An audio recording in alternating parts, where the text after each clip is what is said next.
Bien, bonjour à toutes et à tous. J'espère que vous m'entendez correctement. En cas de difficulté, si effectivement vous ne m'entendez pas, n'hésitez pas à le signaler sur le chat. Bon, merci, apparemment on m'entend. Donc je me présente, je m'appelle Patricia Pignon, je suis responsable des services carrière et retraite au centre de gestion. Et on vous a convié ce matin à participer à une matinale concernant les avancements de grade. Alors je vous remercie d'être aussi nombreux à participer à cette matinale. Je vais vous donner un petit peu les modes de fonctionnement de notre intervention de ce matin. Nous avons un programme qui se divise en deux parties. Une première partie qui sera consacrée à la réglementation, qui sera donc d'ordre général, et une seconde partie qui sera dédiée à la saisie sur Agir des propositions d'avancement de grade, logiciel qui vous permet du coup, suite à cette saisie, de générer vos tableaux annuels, vos arrêtés de nomination éventuellement. Donc nous avons pour l'instant bloqué la totalité de vos micros pour qu'on n'ait pas de nuisance sonore, on va dire, par rapport à l'intervention. Nous vous invitons pendant la présentation de la première partie, donc concernant la réglementation, à éventuellement mettre sur le chat par écrit les questionnements que vous pourriez avoir sur le développement. Par contre, nous n'allons pas interrompre l'intervention pour chaque question. À l'issue de la première partie réglementation, nous reprendrons ce qui aura pu être évoqué sur le chat pour pouvoir répondre aux premiers questionnements concernant la réglementation. Et ensuite, nous enchaînerons sur la deuxième partie. Suite à cette deuxième partie, nous ferons également une petite pause en fin de parcours pour revoir toutes les questions que vous aurez pu poser au fur et à mesure sur le chat. Vous êtes effectivement ce matin très nombreux. Donc pour les questionnements, on va être obligé d'encadrer un petit peu tout ça et de faire par le biais du chat déjà, on a un petit peu prévu d'avoir assez de monde autour de cette table pour pouvoir gérer les écrits. Donc je vous présente rapidement donc, les personnes qui sont avec moi ce matin. À côté de moi, Ghislaine Ripoteau, qui est référente du service carrière. À côté d'elle, Cindy Jacques, qui est notre référente Agir interne au service carrière. Bonjour. Et à côté d'elle, Audrey Desmazeaux, que beaucoup d'entre vous ont peut-être eu au téléphone, puisqu'elle est effectivement très impliquée sur le module avancement de grade utilisé par le service. Bonjour. Donc on va démarrer parce qu'on a un petit peu de pain sur la planche et peut-être que vous aurez du coup pas mal de questionnements. Donc on va essayer de faire la durée classique d'une matinale qui en principe est sur le format d'1h30. S'il y a des questionnements, on peut déborder bien entendu. Quoi qu'il arrive, comme d'habitude, vous aurez accès à l'issue de la matinale à l'envoi du diaporama qui va vous être présenté et également à l'enregistrement de la séance qui vous sera envoyé par mail et qui sera mis à disposition sur le site du centre de gestion. Donc, même si effectivement on déborde un petit peu sur l'horaire, vous aurez toujours possibilité, si vous avez des impératifs et que vous devez vous déconnecter, vous aurez toujours la possibilité de consulter la fin de réunion puisque vous aurez accès à l'enregistrement. Voilà, donc je pense que j'ai fait le tour de la logistique. Donc, on va attaquer sur la réglementation. Et on va commencer par deux définitions essentielles en ce qui concerne les avancements de grade. Qu'est-ce qu'un avancement de grade? Et depuis le 1er janvier 2021, chose très importante, qu'est-ce que des lignes directrices de gestion?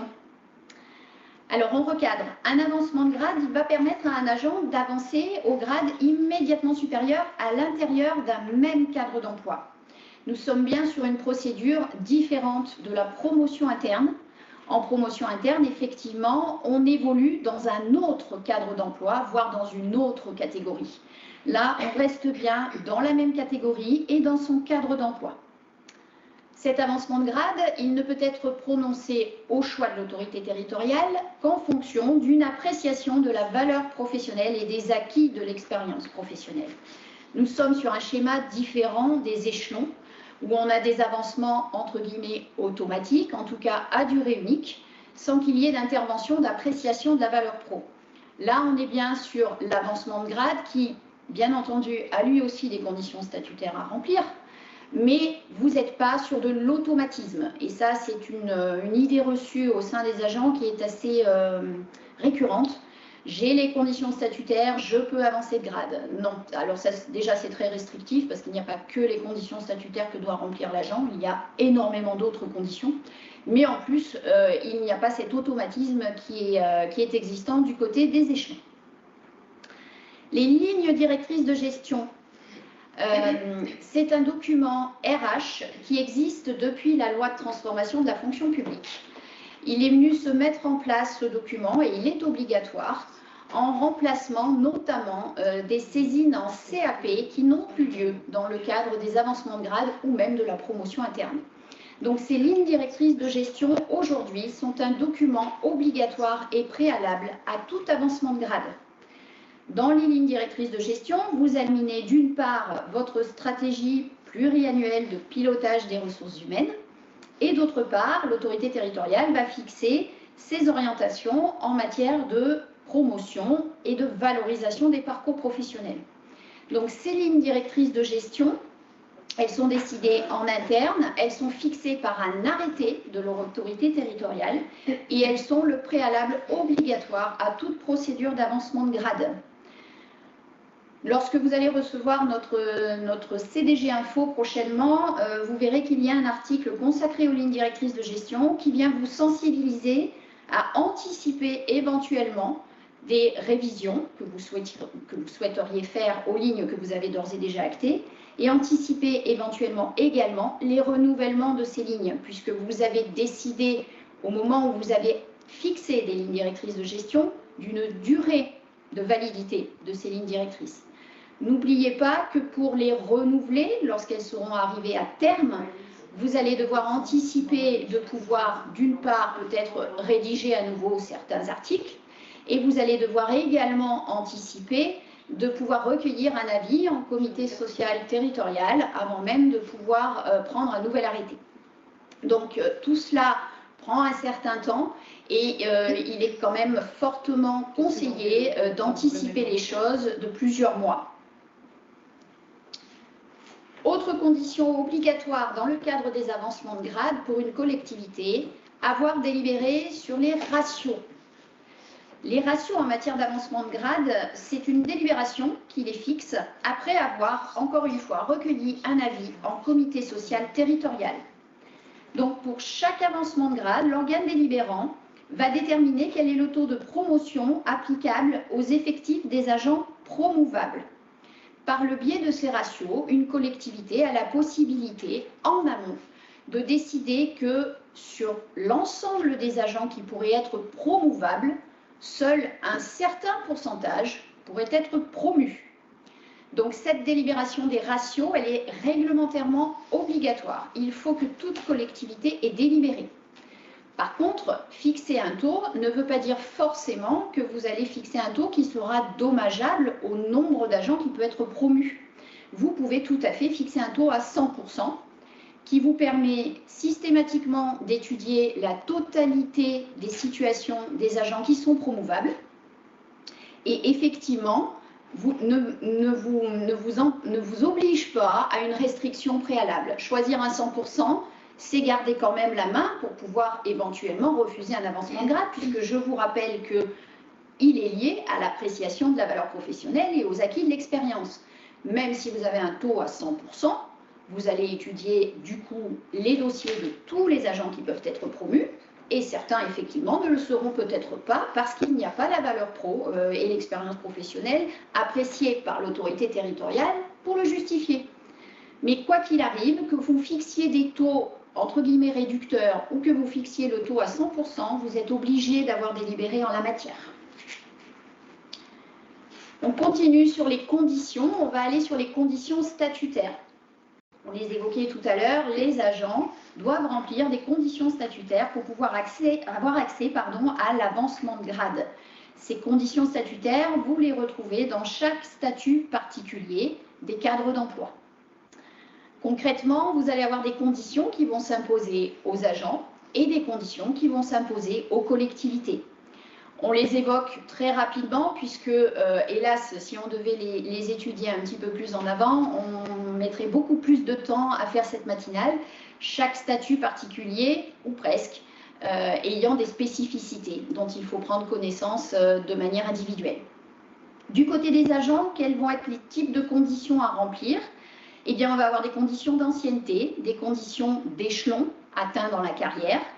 Ces conditions vont être liées notamment au niveau de l'ancienneté à des réglementations connexes avec la prise en compte, par exemple, d'ancienneté acquise durant des congés parentaux ou des disponibilités pour élever un enfant de moins de 12 ans, avec également des disponibilités et des activités professionnelles exercées pendant ces disponibilités qui peuvent permettre la reprise en compte d'ancienneté dans l'échelon. On va avoir d'autres conditions statutaires, notamment en ce qui concerne des durées de service effectifs ou des durées de service public dans un grade ou dans un cadre d'emploi. Donc là, on va nuancer de la reprise d'ancienneté qui prendra en compte les durées et l'ancienneté dans les contrats ou éventuellement des durées d'ancienneté qui ne pourront être prises en compte que si l'on est stagiaire ou titulaire.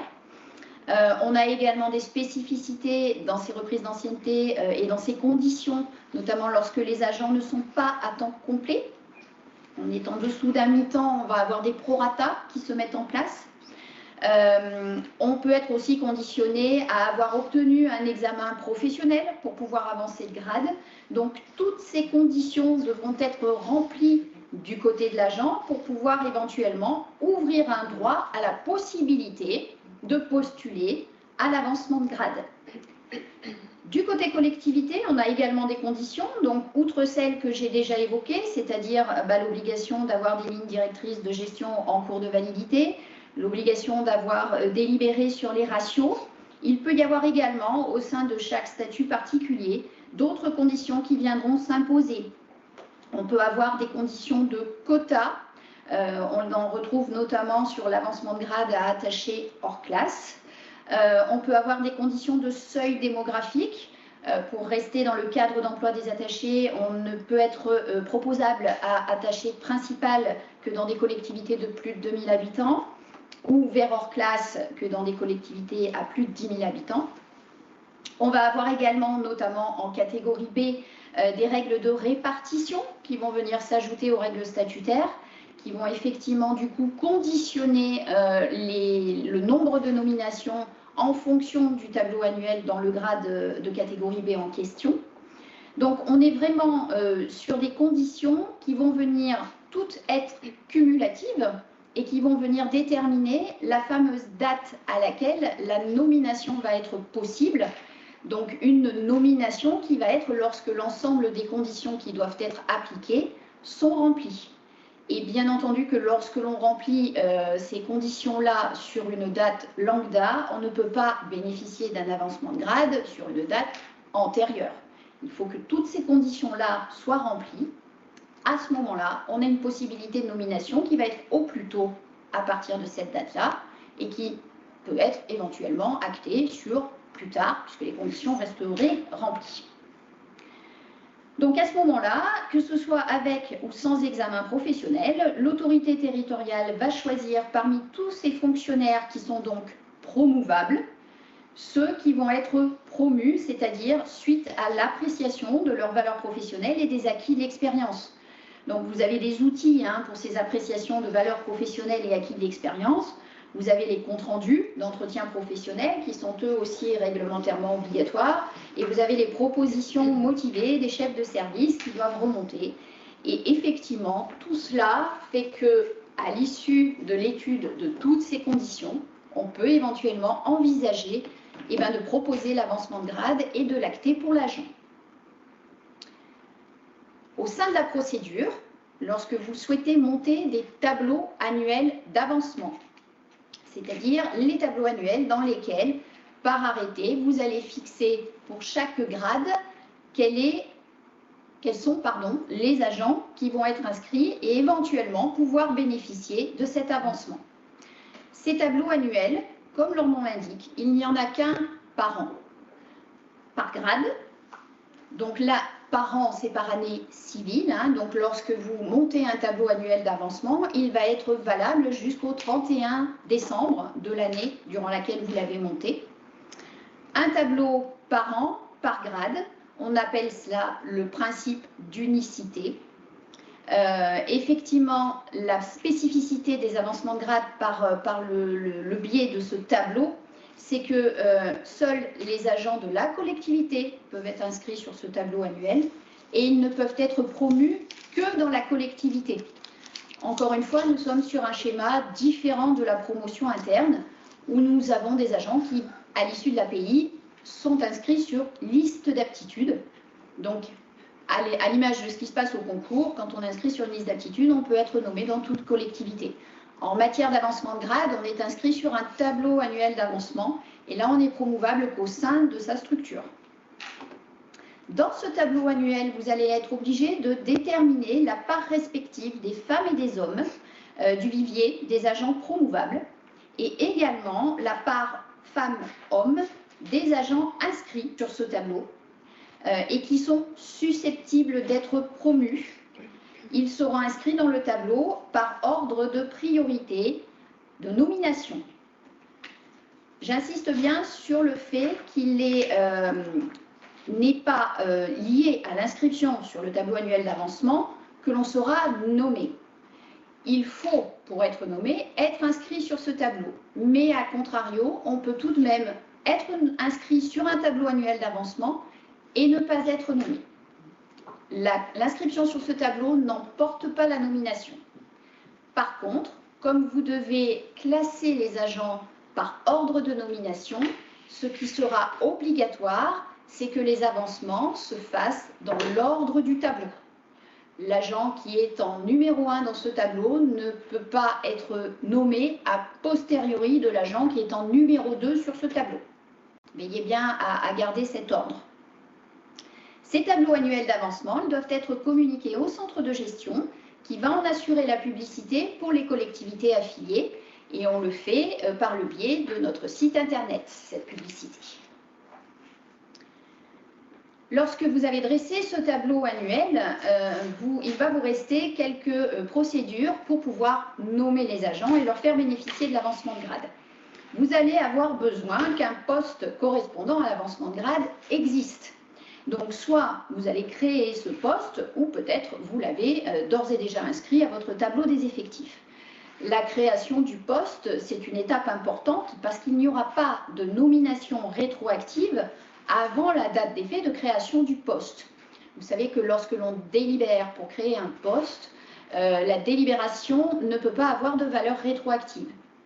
Donc, dans le cadre des avancements de grade, même si la procédure peut prendre du temps, à partir du moment que vous avez acté que les conditions statutaires étaient là et que vous souhaitez nommer l'agent, vous pouvez créer un poste. Même si la procédure n'est pas arrivée à son terme, vous aurez la possibilité de prendre un arrêté qui sera rétroactif à la création du poste, mais pas en amont de cette création. Concernant les déclarations de vacances des emplois, lorsqu'il s'agit de nomination exclusivement par voie d'avancement de grade, il n'y a pas d'obligation, il n'y a pas de déclaration de vacances d'emploi à faire.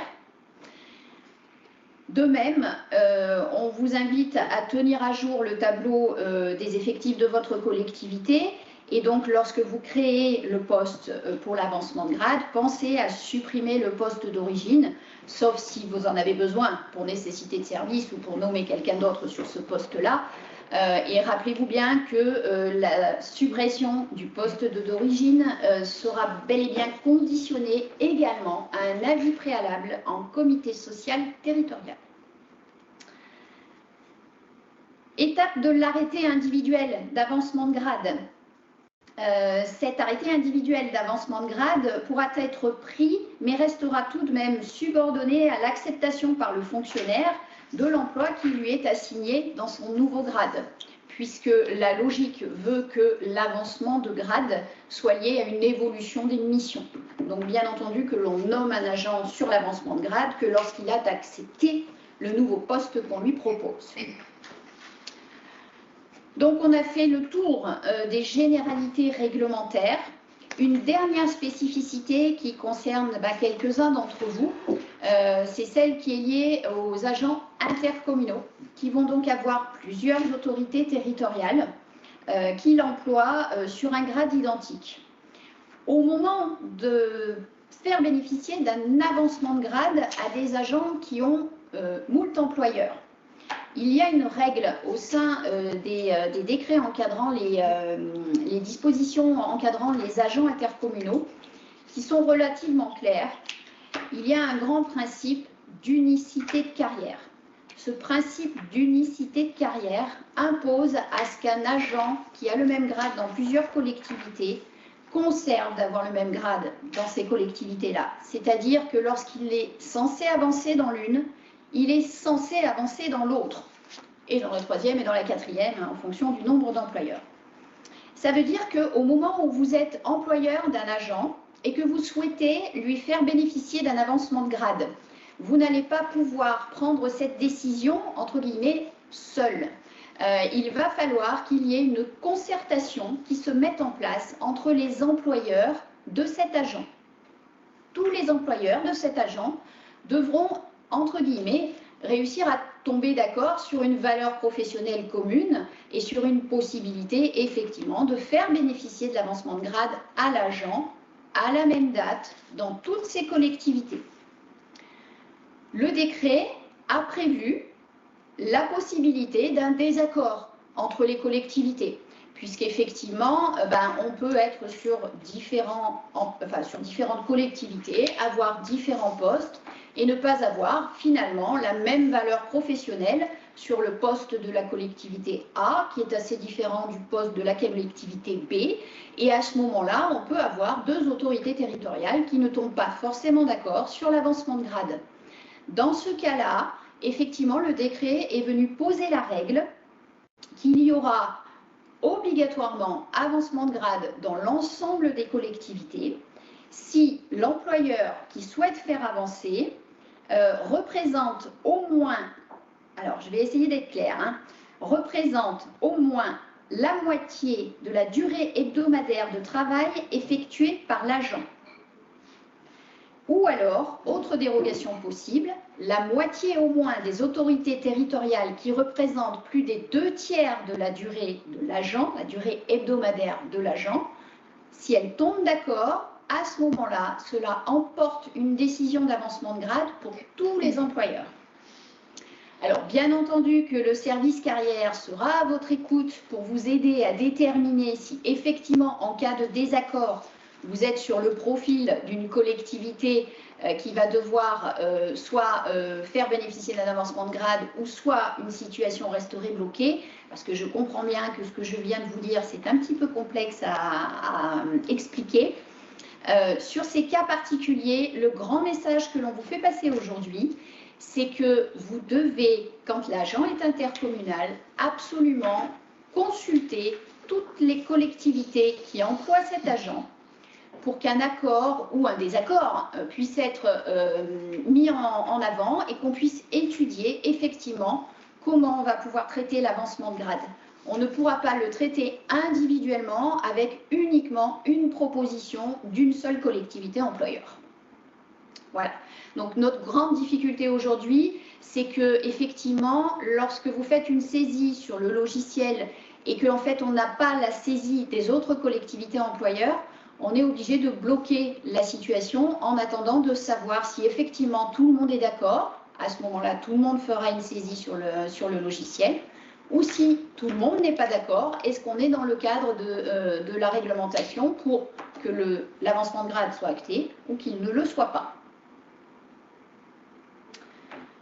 Alors, moi de mon côté, en ce qui concerne la réglementation, j'ai fait ma petite tournée générale des règles. Ce que je vous propose, c'est que ma collègue va peut-être me dire les questionnements qui ont pu arriver et je vais essayer d'y répondre. Ensuite, on enchaînera sur la deuxième partie, beaucoup plus pratique, puisque c'est la saisie sur Agir. Alors, dans les questionnements, il a été demandé, les quotas sont-ils définis sur la même durée que les LDG? Alors non, ce n'est pas le cas parce que le décret qui a mis en place les quotas en avancement de grade remonte lui à 2007. Concrètement, sur la délibération des quotas, on vous demande d'acter effectivement un pourcentage que vous pouvez garder comme entre guillemets définitif jusqu'à une nouvelle délibération qui viendrait modifier les quotas que vous aviez actés dans votre collectivité. Il n'y a pas l'obligation dans ces délibérations-là de mettre une date de fin. Après, vous pouvez également, dans une délibération, décider que celle-ci ne sera valable que jusqu'à telle date.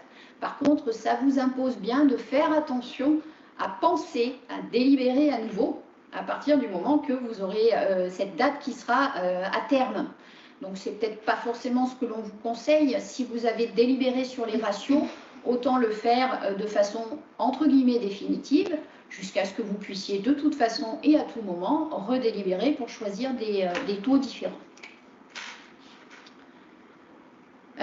Notre délibération sur les ratios date de 2008 et donc antérieure à Noël DG. Doit-on redélibérer? Non, puisque si vous n'avez pas mis de date de fin de validité, ils sont toujours valables et le resteront depuis 2008. Ils le resteront jusqu'à ce que vous ayez décidé de délibérer à nouveau parce que vous souhaitez modifier les taux que vous avez actés. Peut-on faire un tableau annuel d'avancement pour des adjoints techniques en juin et un autre pour les attachés en décembre? Alors oui, tout à fait, puisque en fait le principe d'unicité des tableaux annuels d'avancement, c'est un principe par grade. Donc effectivement, vous pouvez tout à fait dresser votre tableau annuel d'avancement pour tout le cadre d'emploi des adjoints techniques en juin et vous occuper du cadre d'emploi des attachés en décembre. Rien ne l'empêche. Par contre, ce qui n'est pas possible réglementairement, c'est que vous preniez éventuellement votre tableau annuel d'avancement de grade sur adjoint technique principal deuxième classe en juin et que vous souhaitiez en prendre un deuxième en décembre. Un seul tableau par an et par grade. Une autre question. En 2022, j'ai transmis pour publicité, mais je ne l'ai pas vu publié. Ah, alors je pense que pour le coup, ça a été certainement à cause de notre mouvance de site internet. Comme vous le savez, on a changé de site en début d'année et on a eu un petit moment de flottement en 2022. Nous étions avec nos camarades du CDG 43 pour ce qui est du site internet et on a eu quelques difficultés en fin de parcours. Donc effectivement, il y a pu y avoir dysfonctionnement en 2022. Normalement, maintenant que nous sommes les gestionnaires de notre site internet, ce type de difficulté ne devrait plus se renouveler. Comment négocier son avancement de grade avec les élus? Alors, la question, est-ce qu'on négocie un avancement de grade? Je ne suis pas sûre qu'on le négocie. On peut effectivement déjà démontrer que toutes les conditions statutaires sont là et essayer d'argumenter que l'on dispose de la valeur professionnelle et des compétences pour éventuellement travailler sur le poste qui serait celui suite à avancement de grade. Après, est-ce que c'est cela que vous mettez derrière négocier? Quoi qu'il arrive, une autorité territoriale va toujours être, elle, décideur de l'évaluation de la valeur pro de l'agent. Un agent intercommunal est quand même listé sur le tableau d'avancement de grade comme promouvable. Alors, sur les tableaux annuels d'avancement de grade tels qu'ils sont proposés par le logiciel, alors mes collègues vont revenir dessus parce que c'est vraiment les limites aussi du logiciel qui sont là et qui vont faire que même si on a un prestataire qui essaye d'intégrer un maximum d'éléments réglementaires dans le ventre d'Agir, il y a des limites et il y a des choses que le logiciel ne peut pas gérer. Et effectivement, mes collègues vont revenir là-dessus quand elles vont vous parler du logiciel et des propositions sur le logiciel. Il y a des choses sur lesquelles on vous demandera systématiquement, de toute façon, d'avoir un œil critique et éventuellement, si vous vous questionnez sur la présence ou la non-présence de quelqu'un sur un tableau, de contacter nos collègues et de vous en inquiéter auprès d'elles. Mais ça, elles reviendront dessus puisque ça, effectivement, c'est lié au logiciel Agir. Alors, un avancement de grade peut-il être rétroactif? Alors, il peut être rétroactif, on l'a un petit peu évoqué au moment de la création du poste, mais il ne peut être rétroactif qu'à une date à laquelle toutes les conditions sont réunies. Donc, notamment lorsque l'on parlait de la création du poste, si vous nommez quelqu'un de manière rétroactive, vous ne pourrez pas aller sur une date antérieure à l'existence du poste pour l'avancement de grade. Si l'emploi a été créé au 1er mars 2023 et que vous prenez un acte en décembre, vous pourrez remonter au 1er mars 2023, mais vous ne pourrez pas remonter au 1er janvier 2023. Même chose pour toutes les autres conditions statutaires. Si l'agent a le bon échelon et la bonne durée de carrière à compter du 1er mars, vous ne pouvez pas le nommer et le faire avancer de grade à compter du 1er janvier. Rétroactivité, oui, mais pas au-delà de l'ensemble des conditions statutaires qui doivent être réunies. Il doit rester encore une question. Les examens professionnels sont tous les 2 ans pour le grade d'adjoint administratif de première classe. J'ai l'impression... Non ? J'ai l'impression qu'il parle de principal de première classe. Alors, les examens professionnels sont tous les 2 ans, point d'interrogation en fait, c'est ça la question. Oui, et après il y a ça. Est-ce qu'elle cherche un examen professionnel pour cet accès-là? Il n'y en a pas. Principal de première classe. Ah oui, mais alors attention, oui, c'est que les examens professionnels ne vont pas concerner la totalité des grades ouverts à l'avancement de grade. Il y a des grades sur lesquels vous avez la possibilité d'avancer parce que vous avez des conditions statutaires et parce que vous êtes lauréat d'un examen professionnel. Par contre, il y a des grades ouverts à l'avancement de grade qui ne vont être accessibles qu'au choix, c'est-à-dire qu'aux conditions statutaires. Il n'existe pas systématiquement un examen professionnel pour l'avancement à tous les grades. Donc effectivement, si l'on est sur un questionnement qui concerne adjoint administratif principal de première classe, on n'a pas d'examen professionnel pour l'accès à ce grade. C'est un grade auquel on peut prétendre à partir du moment que l'on remplit les conditions statutaires. Mais par le biais d'un examen pro, ça n'existe pas. Sur adjoint. On vous met à l'écran les conditions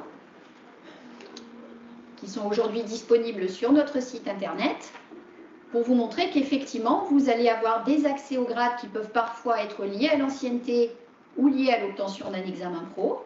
Et puis, vous avez également des accès à certains grades qui ne vont être liés qu'à de l'ancienneté. Donc là, vous ne trouverez pas d'examen professionnel disponible.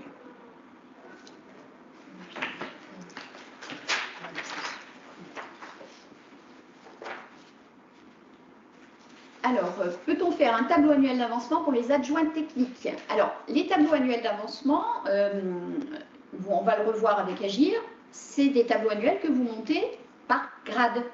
Donc, dans le cadre d'emploi des adjoints techniques, vous allez avoir un tableau annuel d'avancement pour adjoint technique principal de 2e classe et un tableau annuel d'avancement pour adjoint technique principal de première classe.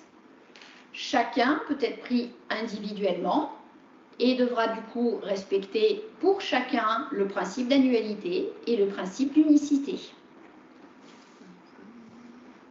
Ah, elle n'a pas entendu la réponse.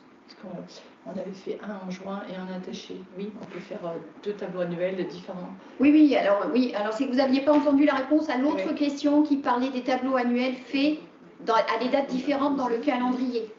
Donc effectivement, ça peut aussi s'appliquer en adjoint technique. Vous pouvez tout à fait faire votre tableau annuel d'avancement sur adjoint technique principal de 2e classe en juin et ne prendre votre tableau annuel d'avancement sur adjoint technique principal de première classe qu'en décembre. Même à l'intérieur d'un même cadre d'emploi, c'est tout à fait possible de décaler la prise de vos tableaux annuels d'avancement.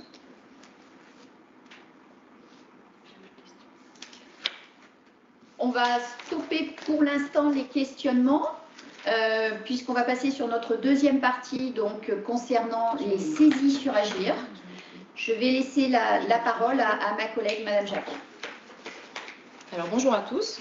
On va passer sur la partie pratique en fait des propositions d'avancement de grade qui se font sur le logiciel Agir. On va vous afficher donc le logiciel. Et on va faire toute la démonstration à partir d'une collectivité test. Donc ne vous fiez pas forcément au nom des agents, les grades, etc. Donc sur ce logiciel, cette procédure elle va s'effectuer dans l'onglet LD Gestion.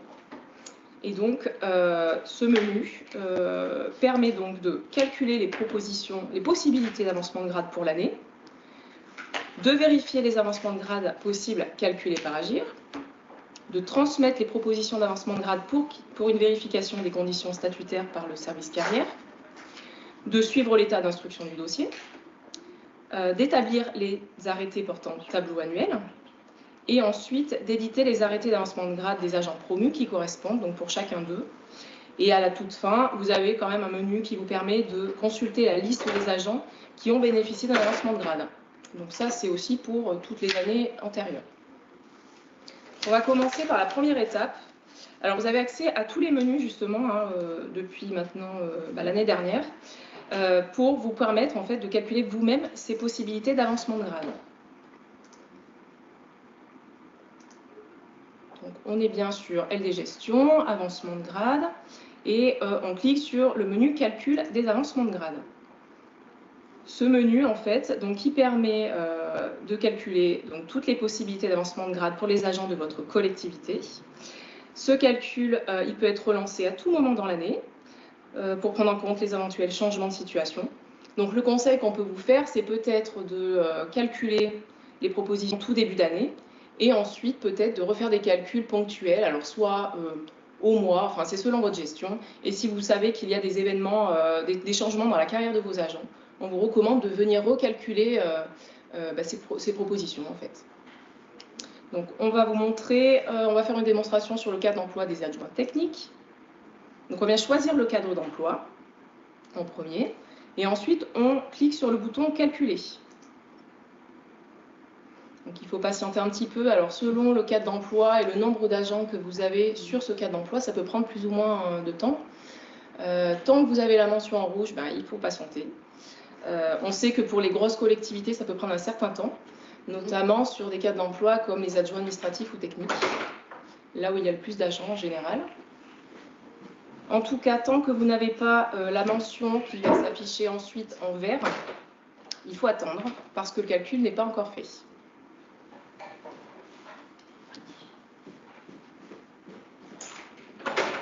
Petite précision quand même, il faut faire bien attention parce que si vous cliquez sur le bouton calculer sans choisir un cadre d'emploi, le calcul ne se lancera pas. Oui, c'est très long. Apparemment, non. Continue. Je ne peux pas continuer. Ouais. Ah, ça ne marche pas? Donc, alors, d'habitude, ça prend un petit peu moins de temps parce que nous, on a calculé qu'il n'y avait pas trop d'agents sur notre cadre d'emploi de cette collectivité test. On va voir ce qui se passe.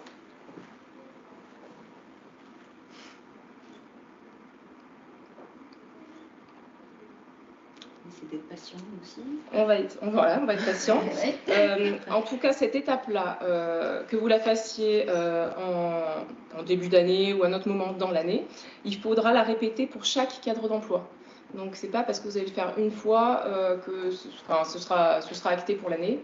Et surtout, il faut le faire bien pour chaque cadre d'emploi. Je vais essayer de déconnecter, de reconnecter.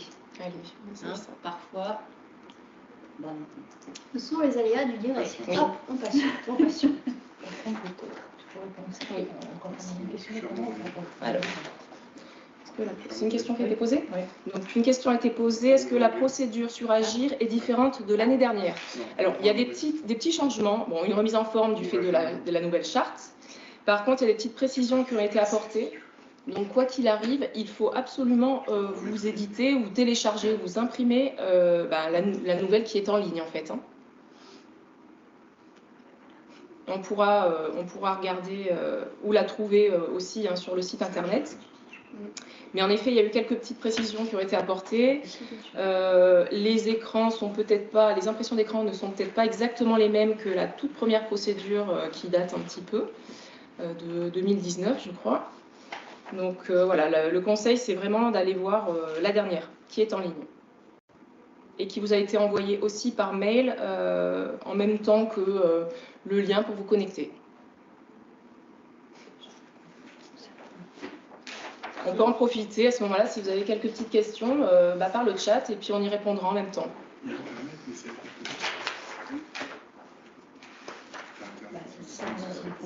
La procédure d'agir, je pense que c'est la peine. Il y a des questions que je veux dire, c'est la procédure que tu veux dire dans la procédure. Alors, une autre question, comment faire quand un agent n'apparaît pas suite à une mutation alors qu'il respecte les conditions?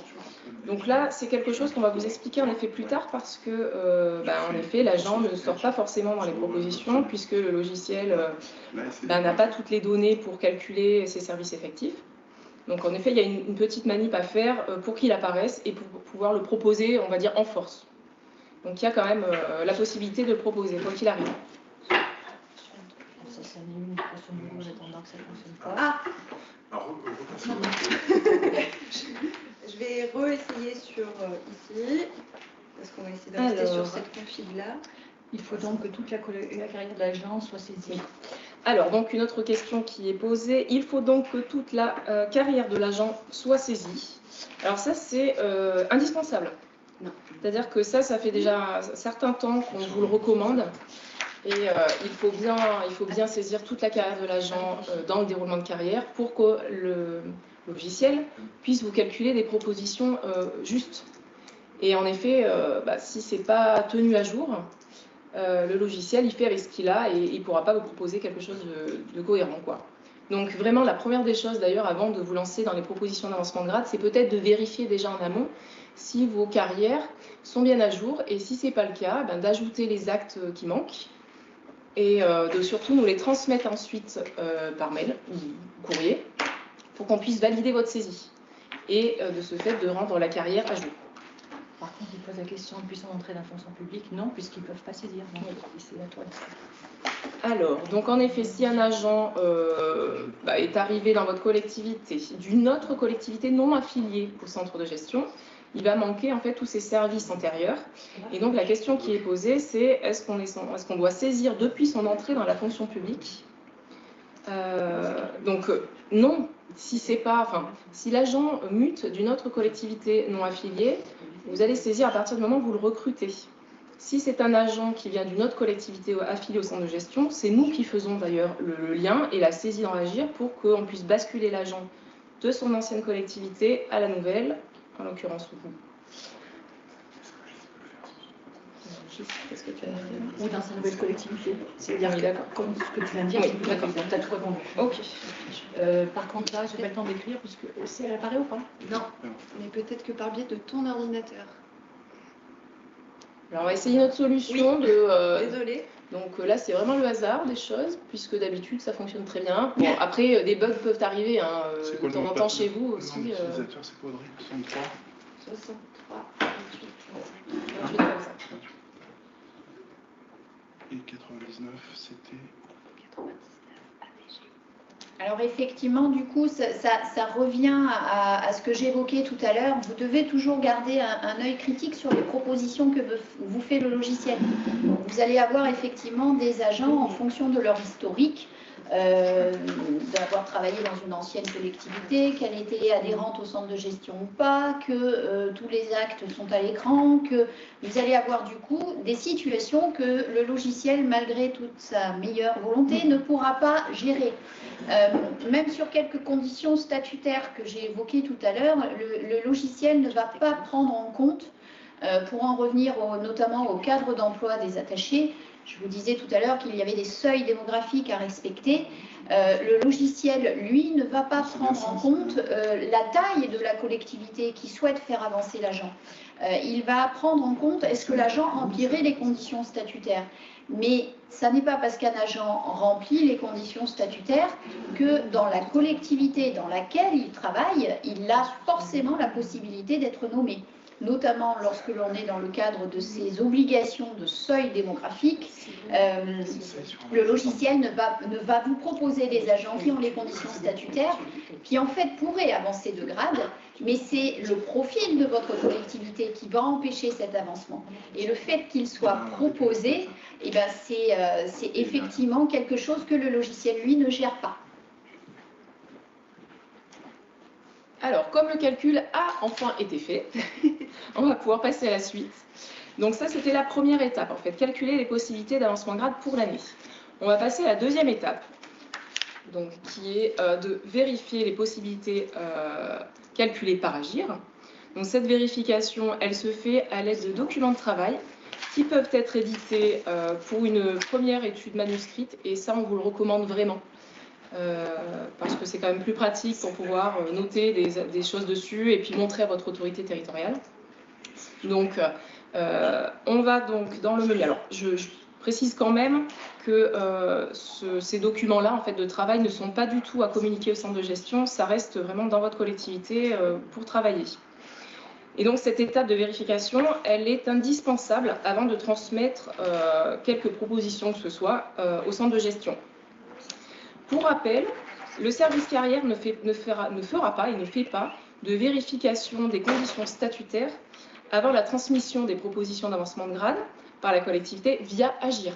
Donc, quelque part, n'appelez pas ou n'envoyez pas de mail en amont pour nous demander si vos agents remplissent les conditions. En fait, toute cette vérification-là, on l'a fait quand on reçoit par Agir vos propositions. Et puis, ça veut dire que ça fait double travail, et pour vous et pour nous, puisque dans tous les cas, si on le fait avant, et vous serez obligé de le refaire aussi après, donc voilà, c'est pas forcément productif. Donc, pour faire cette vérification, on va toujours dans le menu LD Gestion, avancement de grade et avancement de grade possible. Ensuite, vous avez un écran qui s'affiche, donc l'année 2023 est à faux. On va aller choisir un cadre d'emploi, donc là, on a calculé sur adjoint technique, donc on choisit ce cadre d'emploi. On a une petite mention, donc tous les agents, qui est cochée par défaut. Et en fait, cette case, alors, il est possible en fait d'afficher et ou d'imprimer par ce biais-là uniquement les agents qui ont un avancement de grade possible calculé par Agir. Et en décochant la case, vous avez tous les agents.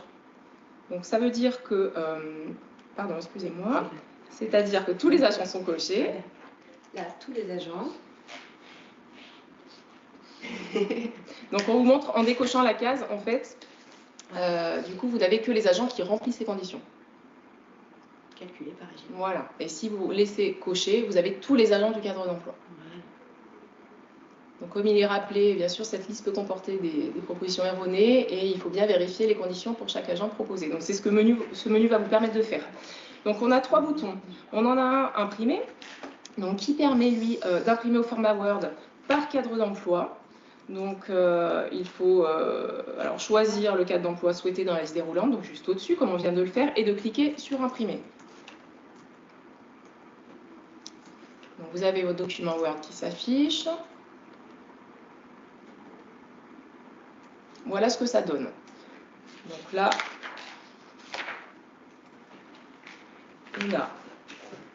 on a une édition en fait, alors avec tous les agents donc, du cadre d'emploi, et notamment alors, ceux qui n'ont pas de grade d'avancement possible calculé.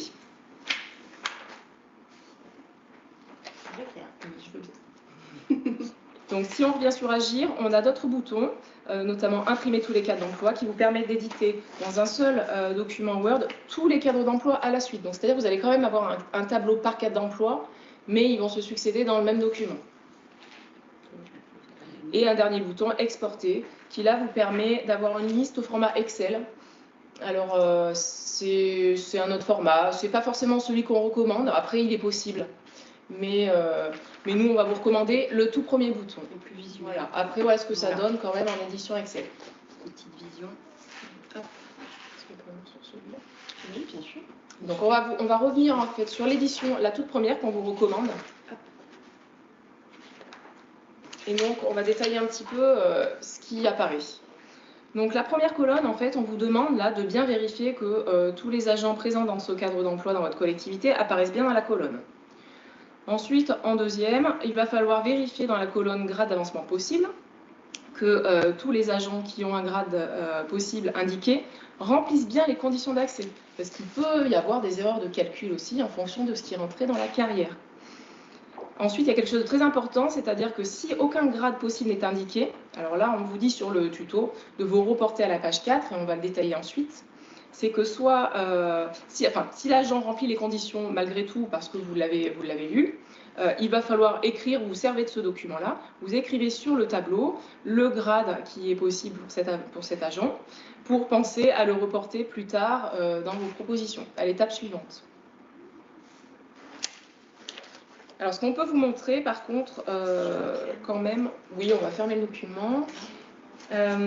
En fait, les outils qui vous permettent de vérifier les conditions statutaires, et en même temps le classement de l'agent, parce que des fois vous souhaitez savoir le classement qu'aurait l'agent pour faire une simulation en amont. Donc il faut vous rendre sur le site internet du centre de gestion. Ensuite, dans le menu parcours professionnel, avancement de grade, et on descend jusqu'aux conditions statutaires. En fait, c'est qu'on vous l'a montré un petit peu tout à l'heure, notamment sur adjoint administratif, et à l'intérieur du document, vous allez avoir les conditions à remplir et le classement, en fait, suite à avancement de grade. Donc voilà, par exemple, ce cadre d'emploi. Alors on va venir un petit peu préciser justement si un avancement de grade possible est indiqué ou non. Donc à partir du moment où il est indiqué, que vous vérifiez que les conditions sont bien remplies, il n'y a aucun problème, tout va bien. Ça se complique quand aucun grade d'avancement possible n'est indiqué. Donc il y a plusieurs cas de figure. Soit l'agent ne remplit pas du tout les conditions statutaires, donc l'ancienneté est insuffisante ou l'échelon n'est pas atteint. Ensuite, il y a un cas qui peut arriver régulièrement, c'est-à-dire que l'agent ne remplit les conditions statutaires qu'après obtention d'un examen professionnel. Et dans ce cas-là, en effet, le logiciel ne le sait pas s'il l'a obtenu ou non, et donc ne le propose pas, s'il ne remplit pas les conditions par ancienneté en tout cas. Donc là, il y a une manipulation à faire ailleurs dans le logiciel. On va vous la montrer donc tout de suite. Et ça va être quelque chose à faire avant d'aller pouvoir proposer l'agent ensuite à l'étape suivante. Donc il faut vous rendre dans l'agent, en fait dans la liste de vos agents. Donc là, vous allez sur l'agent en question, qui est pour nous l'agent I. Et au même niveau que vous avez l'onglet carrière que vous utilisez plus souvent, vous avez un onglet qui s'appelle formation. Et dans celui-là, on a plusieurs menus. On va aller dans concours et examen professionnel. Et on va ajouter en fait l'examen qu'il a obtenu. Donc on peut mettre l'année d'obtention. Donc là, dans notre cas test, on va mettre 2022. Le type de concours, donc c'est un examen d'adjoint technique principal de 2e classe. Le type... Ah, ok. On va voir ce qu'il nous fait. Oui. Bon. Notre petit blog pas prévu. Est-ce que tu en avais deux dans ta liste? Peut-être que celui-ci n'est pas le bon. Je dirais... Là, peut-être que non. Les établissements. Donc, le principal de 2e, tout compris, celui-là. Est-ce que je mets là On revient sur concours, là. On revient à ce que Cindy dit, je pense que c'est un problème de grade. Non, redescends un petit peu, s'il te plaît. Redescends. Dans quoi? Reva dans adjoint technique presque 2e classe, là. Oui, dans la liste déroulante. Alors, change de ligne. Ah, tu peux plus. Bon, mais sinon... Oui, dis-moi. Alors, s'il te plaît. Non, mais c'est bien celui-là, en fait, il n'y a que celui-là. Bon, écoutez, encore un petit point technique ce matin. Eh bien non, parce qu'il est adjoint technique, ça va. On retente. Sinon, on vous montre en tout cas où ça se trouve. C'est juste que si là, on ne peut pas aller au bout. Ah, ben voilà. On l'aurait fait ça, c'est pas grave. En tout cas, voilà, c'est pour vous montrer où est-ce qu'il faut aller le saisir. Et si ça, c'est pas fait, vous n'allez pas pouvoir proposer votre agent avec l'examen professionnel par la suite. Donc, il faut bien aller dans cet endroit. Une fois que vous avez fait cette saisie, il va falloir recalculer les avancements de grade pour que Agir prenne en compte cette donnée. Donc là, c'est tout simple. Vous retournez faire votre étape 1 et vous recalculez votre cadre d'emploi. Donc, c'est ce qu'on va faire en direct. Si ça fonctionne bien.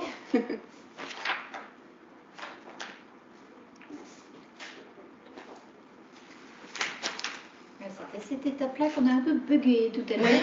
Du coup, on va rebugger. Alors, en tout cas, c'est important que dès que vous apportez une modification à la carrière de l'agent, notamment, il faut toujours venir recalculer sur son cadre d'emploi pour que Agir prenne les modifications en compte. Donc ça, c'était un cas possible. On a un autre cas, donc ma responsable l'a évoqué tout à l'heure, le cas des agents intercommunaux.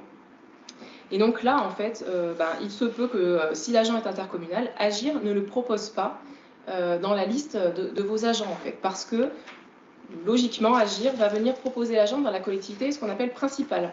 Donc c'est celle où soit il fait le plus d'heures, ou il a été recruté en premier.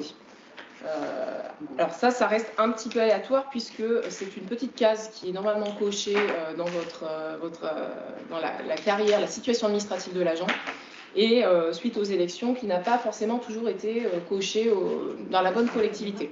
En tout cas, ça peut être une cause, une explication.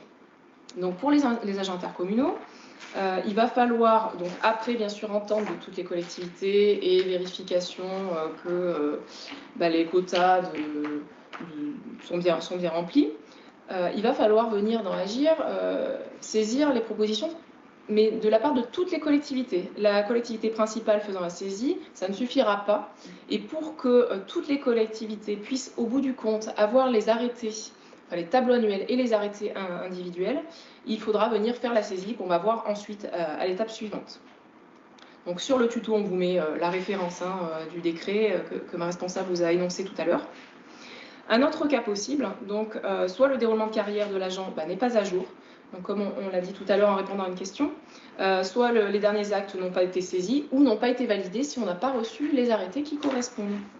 Donc là, si vous voyez des erreurs, donc il faut bien sûr aller voir la carrière de l'agent. Si vous constatez des erreurs, il faut nous le signaler pour qu'on vienne modifier les actes qui sont existants. Et s'ils sont manquants, il faut bien sûr nous les envoyer, nous prévenir que vous en avez ajouté et nous les envoyer pour qu'on puisse les valider. Et après ça, bien sûr, nous, si on vient valider votre saisie, on va vous prévenir que c'est fait.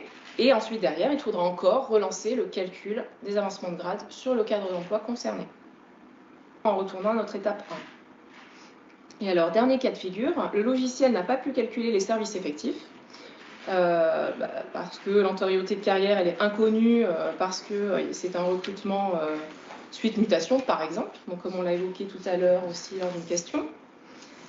Et dans ce cas-là, en effet, Agir, il n'est pas capable de calculer l'avancement de grade. Donc c'est pas grave en soi, puisque il y a une possibilité plus tard de venir afficher tous les agents et le saisir quand même en force. Donc voilà pour cette étape de vérification. Une fois qu'elle est terminée, vous allez pouvoir transmettre vos propositions au centre de gestion pour que le service carrière les vérifie. Donc là, on est à l'étape 3 de notre procédure. Donc cette étape de transmission va nous permettre, nous, de faire une vérification statutaire. Elle se fait bien sûr en ligne et par cadre d'emploi, puisque votre vérification, vous la faites par cadre d'emploi et ensuite la transmission se fait toujours aussi par cadre d'emploi. Ça veut dire que l'avantage, c'est que vous pouvez faire en début d'année une transmission pour le cadre d'emploi des adjoints techniques et 6 mois plus tard pour les rédacteurs. Ça ne vous oblige pas à tout faire en même temps selon votre calendrier en fait, et votre charge de travail. Donc cette étape de transmission, elle est indispensable avant de pouvoir éditer les documents suivants, le tableau annuel d'avancement de grade et les arrêtés qui correspondent pour chaque agent.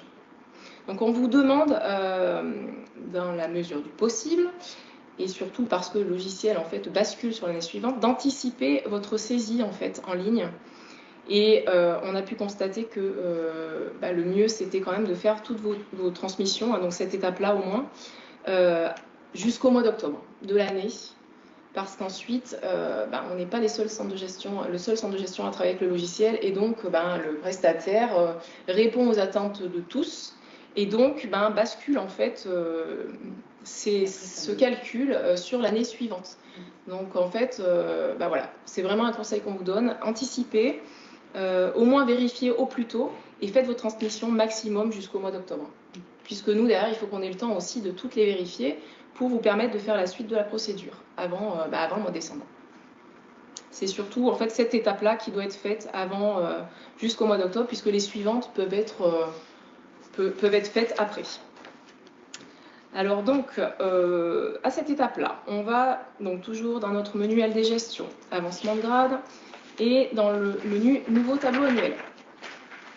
Une fois qu'on a l'écran qui s'affiche, donc on a plusieurs données, plusieurs listes. La première des choses, ça va être de choisir le gestionnaire dans la liste.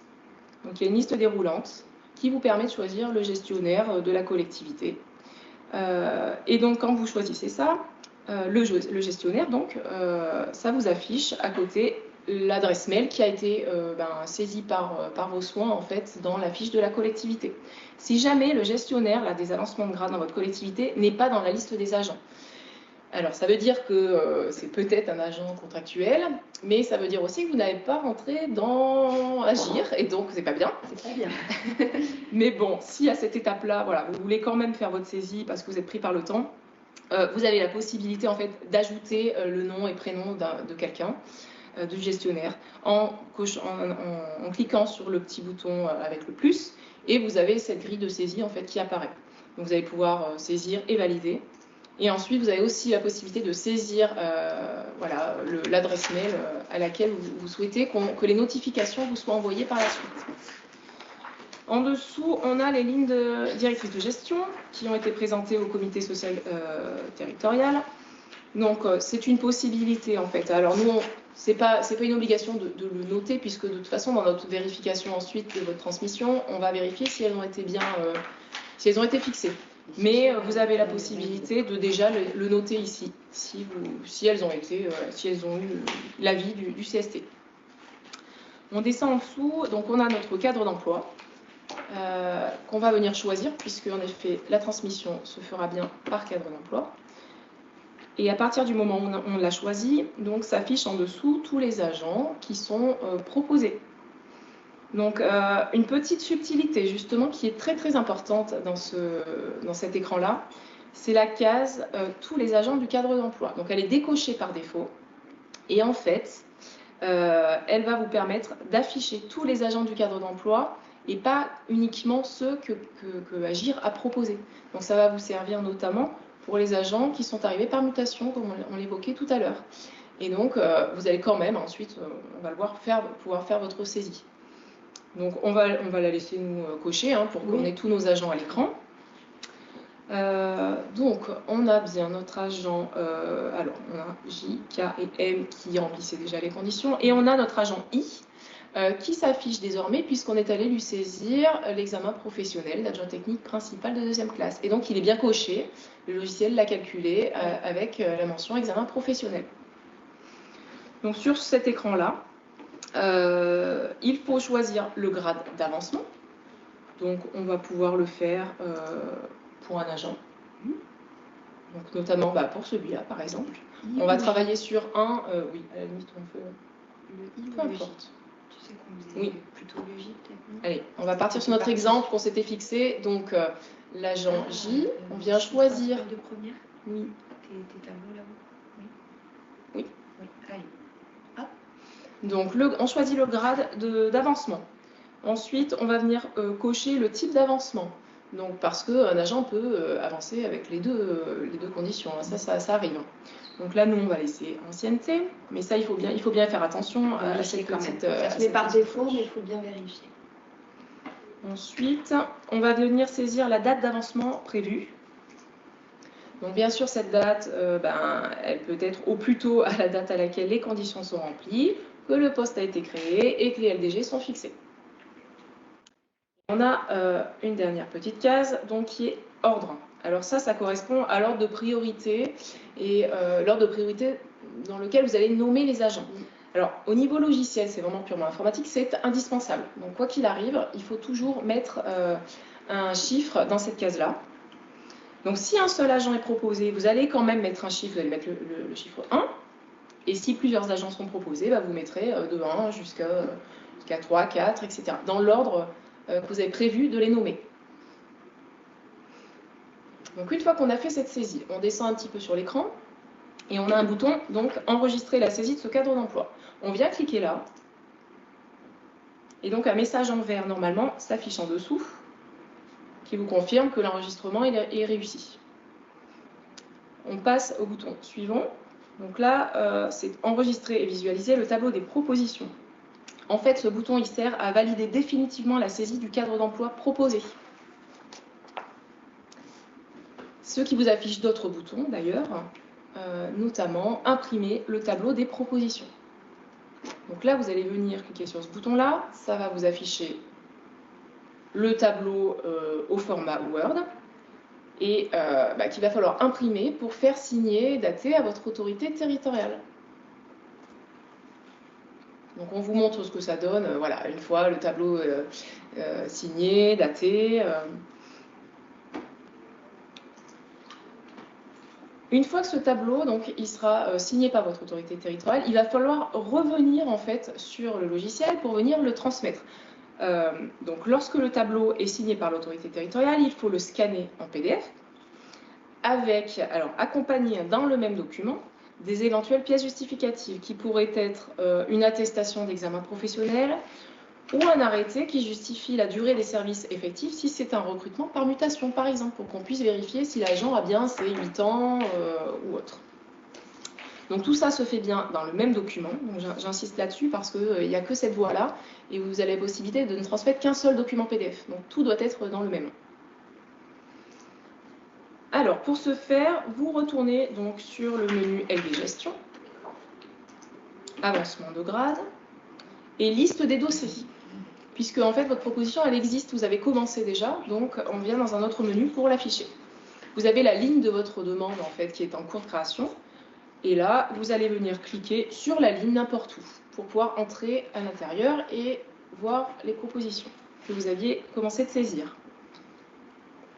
Alors, juste avant, est-ce qu'on peut montrer, ouais, il y a un petit icône qui peut vous servir, est-ce qu'on peut revenir avant, Audrey, on a un retour?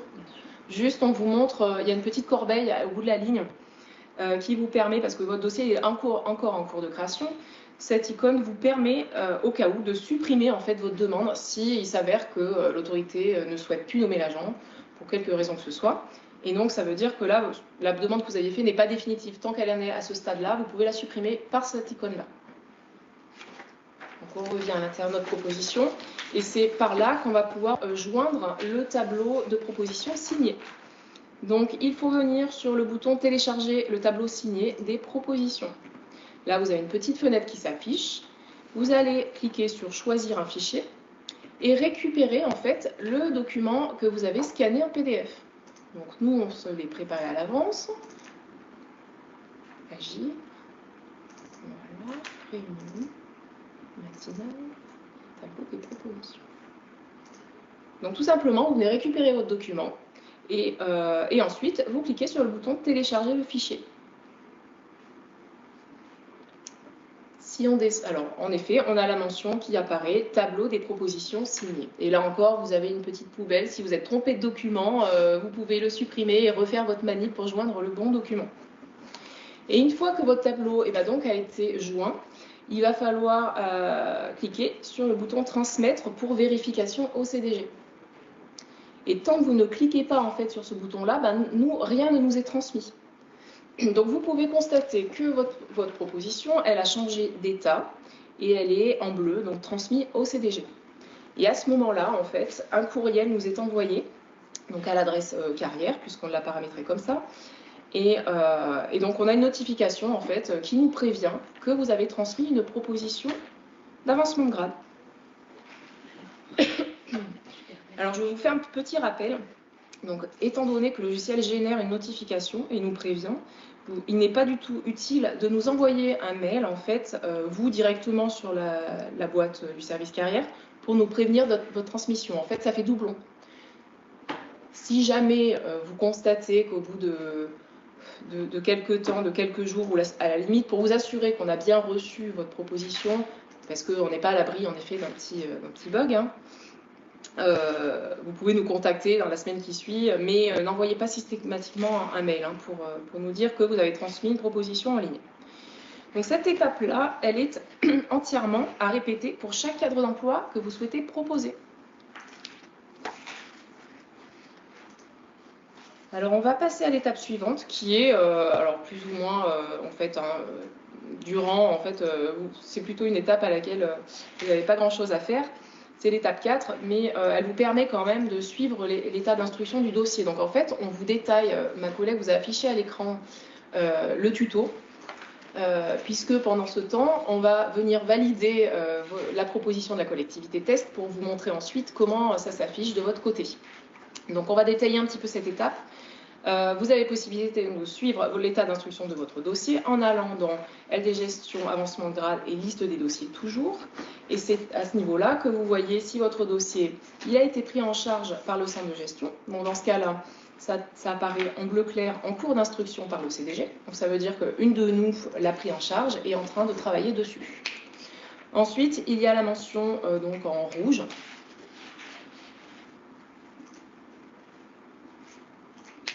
En rouge, en complet, en attente de documents. Ça, c'est vraiment si, justement, on est en train de le traiter, qu'on voit que le dossier est incomplet et, par exemple, le tableau de proposition n'est pas joint. ça arrive quelquefois, en fait, vous ne retournez pas sur votre proposition pour joindre le tableau, en fait. Et donc, voilà, pour nous, c'est une manière de vous prévenir que le dossier est incomplet. On peut le mettre aussi en état à modifier si le dossier comporte des erreurs. Donc, par exemple, une date prévue d'avancement qui est antérieure aux lignes directrices de gestion fixées par la collectivité. Et ensuite, le dernier état, c'est vérifié par le CDG. Et donc là, c'est quand tout va bien, qu'on a tout vérifié et que tout était bon. Donc en fait, vous êtes prévenu de cet état d'instruction si le dossier comporte des erreurs. Donc s'il est incomplet, s'il a des erreurs, là, vous allez être prévenu par une notification en fait. Et donc à ce moment-là, il faudra corriger les erreurs. Vous scannez à nouveau le tableau de proposition, donc en revenant sur l'étape précédente. Et donc, nous prévenir, là par contre, que vous avez ajouté une nouvelle pièce, que vous avez modifié votre proposition pour qu'on puisse la vérifier. Alors, une petite précision. Donc, on vous rappelle quand même par téléphone si par exemple la date est fausse. Et parce qu'en fait, il faut que pour que vous puissiez modifier votre date, il faut que l'état d'instruction soit en cours de création. Et donc, il n'y a que nous, de notre côté, qui pouvons changer cet état. Donc en fait, on va le faire souvent en général en ligne ensemble. On vous remet le dossier en état en cours de création, vous modifiez la date, et comme ça, on peut derrière venir revalider votre modification. Et si le dossier est complet, donc voilà, ça s'affiche en jaune, vérifié par le CDG. Et à ce moment-là, vous pouvez passer à l'étape 5. Donc, on revient sur Agir. Donc pour notre étape 5, en fait, c'est là qu'on va pouvoir établir les arrêtés portant tableau annuel d'avancement de grade. Donc lorsque la collectivité a reçu un mail du centre de gestion qui lui signifie que le dossier transmis a été vérifié, donc suite à l'état vérifié par le CDG, vous pouvez passer à cette étape. Donc, il faut toujours aller donc, dans le menu LD Gestion, avancement de grade, liste des dossiers.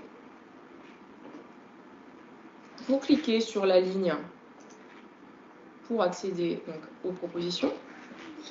Et donc là, vous allez descendre un petit peu sur votre écran jusqu'à trouver le bouton « Imprimer le tableau annuel ». Donc, vous pouvez cliquer sur ce bouton. Vous avez votre document qui s'affiche en Word. Et donc, c'est ce document qu'il va falloir imprimer et faire signer à l'autorité territoriale. Donc, vous verrez, il y a quelques petites mentions qu'on vous laisse remplir de votre côté. Alors, une petite précision sur ce tableau. En fait, quand vous allez l'éditer, il s'édite par grade. Comme on vous disait tout à l'heure, en fait, un tableau annuel se fait par grade. Même si c'est le cadre d'emploi que vous avez proposé, dans ce document Word, vous aurez plusieurs tableaux annuels, et donc un pour chaque grade du cadre d'emploi. Donc voilà un petit aperçu d'un tableau. Alors nous, on a fait ça comme ça pour la démonstration, mais bien sûr que vous le faites plus au propre. Une fois que donc, cet arrêté a été signé par l'autorité territoriale, il va falloir revenir en fait, dans Agir pour le joindre en fait, au logiciel. Donc on est toujours dans LD Gestion, avancement de grade, liste des dossiers. Et donc sur la ligne, en fait, là, on va... Alors, je vérifie quand même, on peut le télécharger. Oui, on a deux possibilités, c'est ça, pour le joindre. Oui, je crois que la plupart du temps, c'est ici. Alors, la possibilité la plus simple, en fait, c'est cette icône, télécharger le fichier PDF. Vous cliquez sur cette icône et là, vous avez votre petite fenêtre pour aller chercher votre document. Donc là, pareil, tu l'as dit. J'y étais directement. Ouais, parce qu'on l'a ouvert tout à l'heure. Je l'ai ouvert tout à l'heure. Donc, vous récupérez votre tableau annuel signé et vous cliquez sur télécharger le fichier. Alors, on va quand même vous montrer à l'intérieur parce qu'il y a quand même une notion à saisir. C'est que une fois que vous avez joint votre tableau signé, ça ne suffit pas. Il va falloir venir figer le tableau annuel. Et pour ça, il faut saisir une date. Donc, soit vous saisissez à la main, soit vous utilisez le calendrier qui se trouve dans l'icône jaune. Et là, la date que vous allez saisir, c'est la date en fait à laquelle le tableau, l'arrêté portant tableau annuel a été signé. Et donc, vous cliquez sur le bouton « Figer le tableau annuel ». Ça, c'est une manip indispensable pour que votre dossier passe en état validé par l'autorité territoriale, qui va vous débloquer en fait pour pouvoir ensuite passer aux éditions des arrêtés. Donc, vous voyez que votre demande est passée donc, en vert. Vous avez une petite icône encore qui s'est affichée avec l'œil. Ça vous permet juste de visualiser le tableau en fait en PDF que vous avez joint tout à l'heure. À partir du moment où vous avez figé le tableau, nous, une notification vous est envoyée pour nous prévenir que vous avez joint le tableau annuel et donc on va venir le récupérer et l'afficher, le mettre en ligne en fait sur le site internet du centre de gestion. Donc là, le même rappel que tout à l'heure, il n'est pas du tout utile de nous envoyer un mail directement sur la boîte carrière pour nous prévenir que vous avez joint le tableau. On a une notification qui se fait automatiquement. Alors, l'avant-dernière étape, si on ne peut pas dire même la dernière, c'est l'édition des arrêtés d'avancement de grade des agents promus. Donc, elle ne peut se faire évidemment qu'une fois que vous avez figé le tableau annuel à l'étape précédente. Et donc, vous allez pouvoir les consulter et les imprimer. Alors, un rappel, en fait, les nominations doivent obligatoirement intervenir dans l'ordre de priorité fixé par les arrêtés portant tableau annuel et avant le 31 décembre de l'année d'établissement dernier. Donc ça, pensez-y bien, c'est réglementaire. Donc, pour cette étape-là, on va aller dans le menu Agent, cette fois-ci, que vous connaissez déjà bien, normalement, et dans le menu Arrêté d'avancement de grade. Donc, on vous précise quand même que cette édition-là ne peut pas être faite si la collectivité n'a pas suivi toutes les étapes précédentes de la procédure. Vous ne pourrez pas éditer des arrêtés d'avancement de grade par un autre biais que celui-là, et si vous n'avez pas suivi toutes les étapes précédentes. Donc on a la liste de nos agents qui ont été validés, qui s'affichent. Donc là, en l'occurrence, on n'a travaillé que sur un seul agent, mais donc vous pouvez en avoir plusieurs qui s'affichent. Et donc, un bouton en bout de ligne donc, qui s'appelle « Modifier » va vous permettre, on le verra ensuite, de modifier la date. On peut le faire tout de suite même d'ailleurs. Oui, tu vois. Allez, pas de souci. Donc, on change la date pour montrer qu'en fait, si jamais vous aviez prévu nommer votre agent, par exemple, au 1er juillet et que, pour une raison ou une autre, l'autorité a changé ses plans, vous pouvez changer la date. C'est par ce biais-là, en fait, qu'il faut le faire. C'est pas une fois que vous serez dans le déroulement de carrière. Donc, on voit que la date a été prise en compte. Alors, sur la ligne bleue juste au-dessus, au niveau d'agent, vous avez une case, en fait, qui vous permet de cocher, en fait, tous les agents. Donc là, bon, c'est peut-être pas le meilleur exemple puisqu'on n'en a qu'un, mais quand vous en aurez plusieurs, si vous cochez dans cette case, ça vous coche tous les agents. Et en fait, c'est que vous avez la possibilité d'éditer les arrêtés d'avancement de grade pour tous les agents en même temps ou un seul à la fois. Donc ça va être en fonction de votre gestion. Si en effet vous avez un agent qui doit avancer au mois de mars et l'autre qu'au mois de décembre et que vous ne souhaitez pas générer l'arrêté tout de suite pour celui qui avance en décembre, en fait vous aurez la possibilité de ne cocher que celui qui vous intéresse et de créer son arrêté dans la carrière à ce moment-là. Simplement pour l'agent qui avance en décembre, il faudra revenir dans ce menu-là. Donc ça c'est vous qui voyez en fonction de votre gestion. Donc là, on a modifié la date, on a validé. Ensuite, on vous a montré donc, que vous pouvez cocher un ou plusieurs agents pour éditer les arrêtés d'avancement de grade. Vous avez une petite astuce aussi qui vous permet d'imprimer, donc par le bouton impression. Si vous cliquez sur ce bouton, vous allez avoir en fait un fichier Excel qui s'ouvre et qui vous liste en fait tous les agents qui ont été promus. Voilà, donc là vous aurez toute la liste de vos agents qui figurent sur l'écran Agir, qui sera repris dans ce document Excel. Voilà, ça peut être une édition en cas d'archives ou autre. Donc une fois que vous avez fait cette manip, pour aller récupérer votre arrêté d'avancement de grade au format Word, vous allez dans l'onglet Documents. Ah, oui, pardon. Donc alors donc je n'ai pas précisé. Il faut bien sûr cliquer sur création d'arrêté, création arrêté pour que ça génère l'arrêté dans la carrière et en même temps que ça le mette à disposition dans l'onglet documents. On vous recommande toujours en fait d'aller récupérer vos documents dans cet onglet-là on va dire, assez rapidement. Alors, soit au moment où vous le faites, parce qu'en fait, il reste en ligne que 30 jours à compter de sa date d'impression. Et donc, il se peut qu'après, on oublie de faire les choses, puisqu'on a plein d'autres choses à faire, on le sait bien. Donc, pour visualiser ensuite l'arrêté qui a été généré en fait, dans la carrière. Donc là, c'est très simple, on retourne dans l'onglet agent, dans la liste des agents. On va sur l'agent en question. Donc, nous, on était sur notre agent J, pardon. Oui. On va cliquer sur déroulement de carrière. Je ne sais pas grand-chose, mais ça, je savais que c'était J. Et donc, on voit notre avancement de grade qui a été généré dans le déroulement de carrière, donc en dernier et en violet. Donc, cet acte, il apparaît en violet puisque vous l'avez généré côté collectivité. Et quand il est dans cet état, donc on vous le rappelle, en fait, c'est que l'acte n'est pas effectif. C'est-à-dire qu'il est saisi dans la carrière, mais tant que vous n'avez pas transmis l'arrêté qui correspond et qu'on n'a pas validé dans le déroulement de carrière, il n'est pas effectif. Donc, il n'est pas réellement pris en compte voilà, pour sa situation administrative. Donc, pensez bien, surtout quand vous avez fait toutes ces manips, à nous envoyer par mail ou courrier, comme vous le souhaitez, les arrêtés qui correspondent signés pour qu'on valide votre saisie. Donc pour terminer, on a notre étape 7 qui vous permet de consulter la liste des agents qui ont bénéficié d'un avancement de grade et pas seulement ceux que vous venez de faire en fait. Donc pour cela, nous allons dans le menu LD Gestion, avancement de grade et suivi des nominations.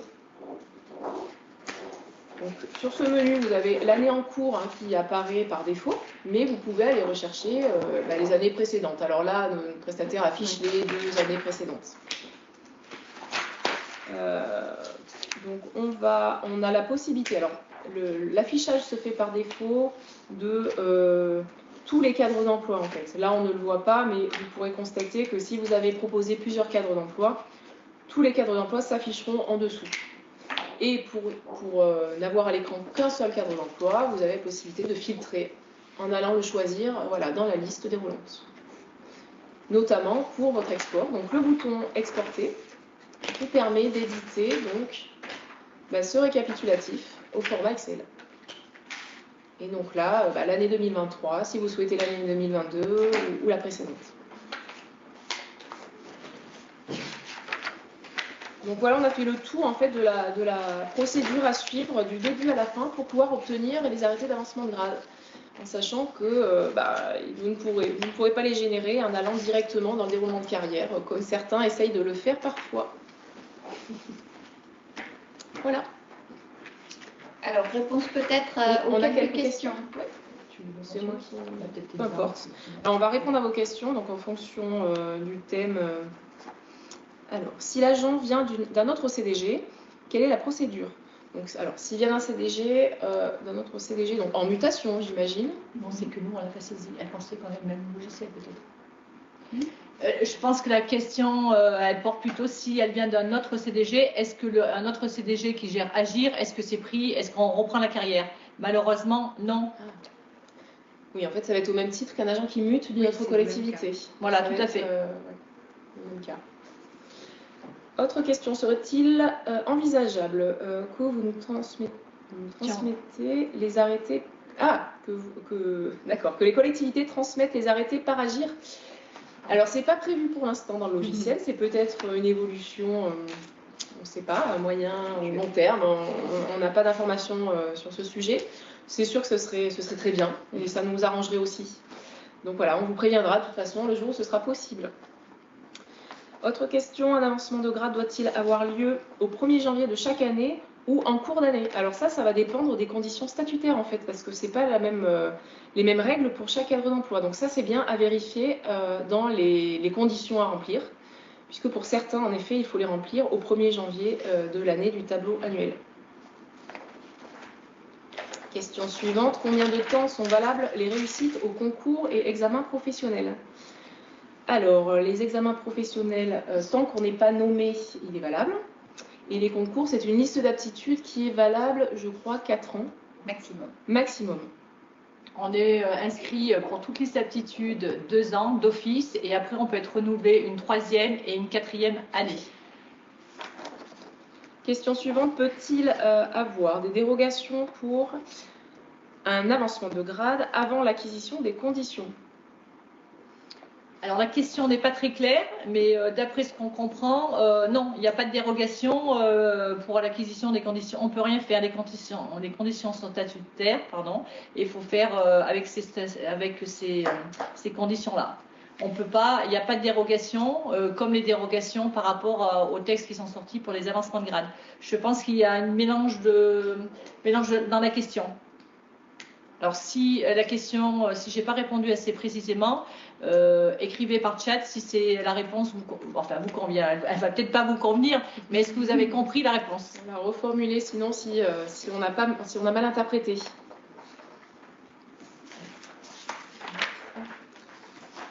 Alors, quand on a un ratio de 100%, est-il obligatoire de notifier un ordre? Ah oui, tout à fait, oui. Oui, puisque en fait, le ratio des 100%, ça ne bloque personne. C'est-à-dire, si les agents remplissent ces conditions, ils ne sont pas bloqués, mais ça ne veut pas dire pour autant d'ailleurs qu'ils doivent être nommés. Et l'ordre de nomination est obligatoire au sein d'un même grade et cadre d'emploi. Que ce soit au niveau réglementaire et au niveau informatique dans Agir aussi. Voilà, il vous a même été précisé tout à l'heure que même en nomination unique, vous êtes tenu d'aller mettre le petit 1. Alors, autre question, si lors du calcul des avancements de grade et après vérification d'amont, nous n'avons aucun agent pouvant prétendre à un avancement de grade, est-il nécessaire de faire un tableau état récent ou est-ce état néant? Pardon, état néant ou n'est-ce pas obligatoire? En fait, à partir du moment où vous n'avez aucun agent qui remplit ces conditions et que l'autorité souhaite proposer, vous ne faites rien sur Agir. Aucune manipulation, vous ne transmettez rien du tout. Cette procédure, en fait, n'est faite que pour transmettre des propositions. Donc, s'il n'y en a pas à faire, vous n'en avez pas à faire. Par contre, une précision, il peut arriver que vous fassiez ce tableau, exemple, en février-mars. Entre-temps, la collectivité décide de faire avancer de grade un agent. Donc, ça peut modifier certaines choses. Donc, bien penser peut-être après, aller voir si l'agent il remplit des conditions pour avancer d'échelon. On voit ça très régulièrement. Donc, la collectivité fait l'avancement de grade, mais si elle a déjà généré ces tableaux d'avancement d'échelon, suite à cet avancement de grade, elle oublie d'aller faire un avancement d'échelon. Alors, il reste encore 2 ou 3 petites questions. Le conseil municipal, qui se réunit par exemple le 24 avril, peut décider de créer le poste à compter de cette même date ou du premier jour du mois. Oui, qui suit. Du premier jour du mois qui suit, en effet, et ça ne peut pas être rétroactif en fait, à la date à laquelle vous délibérez. L'agent ne remplit les conditions. Alors, l'agent qui remplit les conditions peut-il être nommé sur ce grade en cours de mois ou obligatoirement en début de mois? Alors ça, c'est à la libre appréciation de l'autorité. Ça peut être en plein milieu du mois, n'importe lequel, à partir du moment où toutes les conditions sont remplies. Est-il possible de consulter les arrêtés manquants dans Agir pour tous les agents? Je ne crois pas. Je ne crois pas. Est-ce qu'on peut aller voir? Je ne crois pas. Est-ce que tu peux aller voir sur Agir? Mais je ne crois pas. Agir, agent. Je suis en test là. C'est pas grave. C'est pas grave. Agent. Non, je crois pas. Dans transfert Excel, il va voir que la situation, mais il ne va pas avoir les actes. Donc, a priori, non, on n'a pas de menu qui permet de voir en fait ces arrêtés qui manquent. Donc, ça va être de votre côté une rigueur à tenir en fait, et au fur et à mesure que de votre côté en fait vous prenez les arrêtés, peut-être de manière régulière aller dans le déroulement de carrière pour que tout se suive bien. Alors la problématique en fait n'existerait que dans le cadre des avancements d'échelon qui sont automatiques. Sinon la totalité de ce que vous saisissez dans Agir finalement est à votre discrétion. Est-ce que l'agent change de temps de travail? Est-ce que l'agent avance de grade? Est-ce que l'agent est en dispo? Est-ce que le logiciel ne peut pas détecter qu'il manque des actes par rapport à ces situations?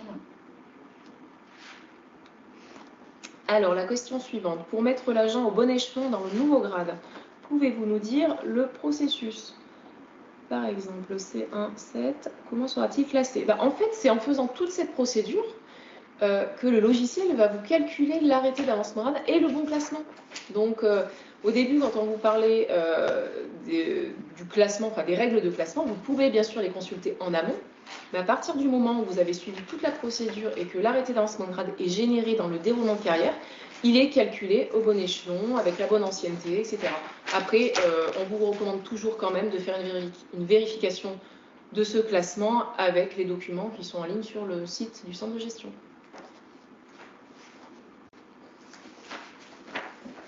Alors, question suivante, si nous souhaitons nommer 2 agents sur le même grade, ratio 100%, à la même date, nous mettons 1 pour l'un et 2 pour l'autre, indifféremment. Si vous les nommez à la même date, oui, puisque vous les nommerez dans l'ordre, vous les nommez 1 et 2 à la même date. Oui, mais en effet, il faut bien que le chiffre soit différent Il pour faut l'un et bien pour que le l'autre. chiffre soit différent, Ouais, pas c'est 2 ça. fois le 1. Par contre, une précision, aucune importance en catégorie C. Par contre, n'oubliez pas que si c'est en catégorie B, il y a la répartition des quotas. Donc, c'est un peu complexe. On ne va pas vous l'expliquer, le re-expliquer ou l'expliquer aujourd'hui. Si vous avez une catégorie B et que vous avez un doute sur la répartition, vous nous appelez directement au service carrière et on verra directement le cas de votre collectivité. Est-ce qu'il y a d'autres questions? Alors, il y en a une. Y a-t-il une conséquence sur ces arrêtés si l'on rentre les congés maladie? Alors non. Les congés maladie n'ont pas d'incidence sur l'avancement d'échelon ou l'avancement de grade. Par contre, suivant si vous décochez le petit onglet, il y a un onglet, si tu peux aller sur... On va aller vous montrer sur un agent, en fait, il y a une case à cocher, en fait. Peu importe. Sur J ou oui, c'est oui. peut-être pas. Quand vous allez dans le déroulement de carrière, en fait, il y a une case sans les absences. Et si vous en fait, elle est cochée par défaut. Si vous la décochez, vous allez voir apparaître les absences au milieu des autres actes, en fait. En sachant que les absences, en fait, vous les saisissez par un autre onglet, un onglet absence qui est un petit peu plus loin là, à droite. Mais en effet, elles n'apparaissent pas au milieu des autres actes par défaut. Voilà.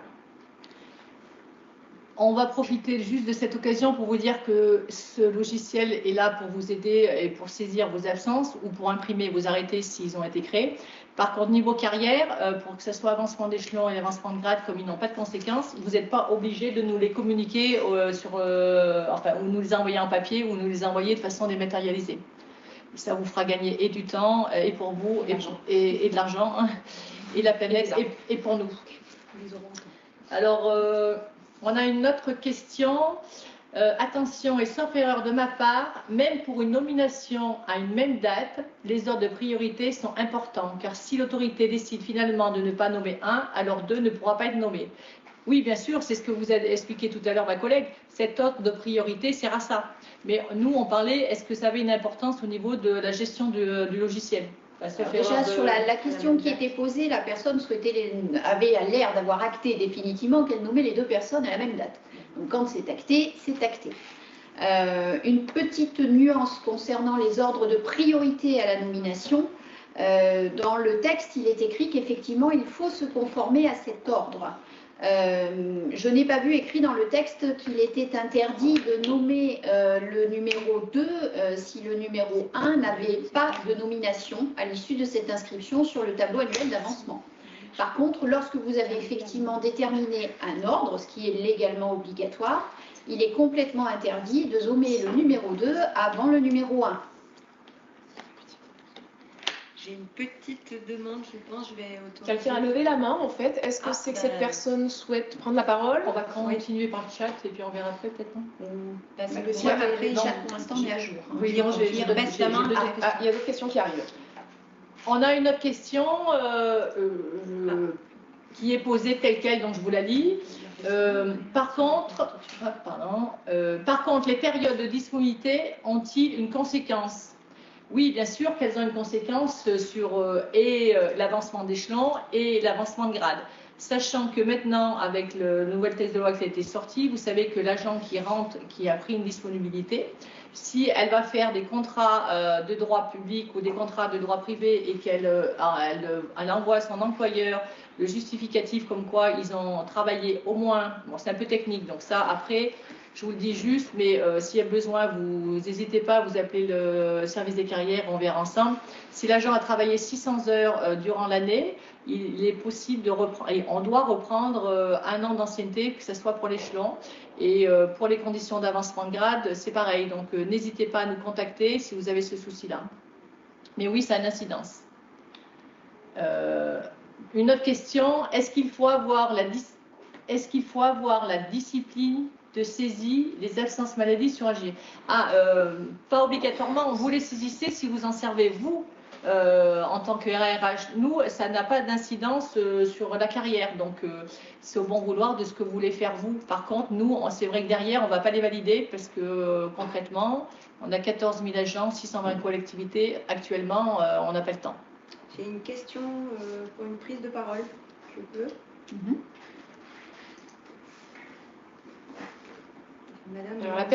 Madame Manza, vous avez levé la main. Vous pouvez vous exprimer, on a ouvert votre micro. On ne vous entend pas. Ouais, mais regarde ce micro là. Sinon, écrivez-la par chat. Si vous n'arrivez pas à vous exprimer verbalement, essayez de l'écrire. On l'a bien ouvert, mais c'est moche. Alors, il y a une question sur les tableaux annuels figés. Est-ce qu'on est obligé de nommer l'agent lorsque le tableau annuel est figé? Concrètement, le tableau annuel, je vous l'ai dit tout à l'heure, il permet à l'agent d'être inscrit et d'être promouvable. Par contre, il n'emporte pas sa nomination. Ce qui va emporter sa nomination, par définition, c'est l'arrêté individuel. Donc, tant que cet agent est inscrit sur le tableau annuel d'avancement, vous n'êtes pas obligé de le nommer. Par contre, je vous rappelle que, effectivement, l'inscription sur le tableau annuel d'avancement préjuge tout de même qu'il y a eu une évaluation de la valeur professionnelle de l'agent qui a emporté son inscription. Où il faut se méfier concrètement au niveau de ces règles-là, c'est des éventuelles possibilités de contentieux. Donc si effectivement il n'y a pas de nomination suite à l'inscription sur un tableau annuel d'avancement, il faut avoir de quoi le motiver, éventuellement, si tant est qu'il y ait, hélas, un recours contentieux. Moi, je vais profiter de cette question donc pour aller un petit peu plus loin dans cette réflexion. Il est possible que vous ayez saisi le tableau d'avancement de grade, mais que vous ne donnez suite à rien, c'est-à-dire qu'entre-temps, la collectivité a décidé de ne plus faire avancer son agent pour les raisons qui lui sont propres. Ça peut arriver que nous, en tant que centre de gestion, on vous appelle pour savoir si vous avez un problème pour aller télécharger le tableau annuel d'avancement de grade ou est-ce que la procédure, où en est la procédure. Donc ça arrive, donc ça m'est arrivé notamment la semaine dernière, que tout simplement la collectivité ne souhaite pas aller plus loin. Donc nous, après, on clone le dossier et ça en reste là à ce jour.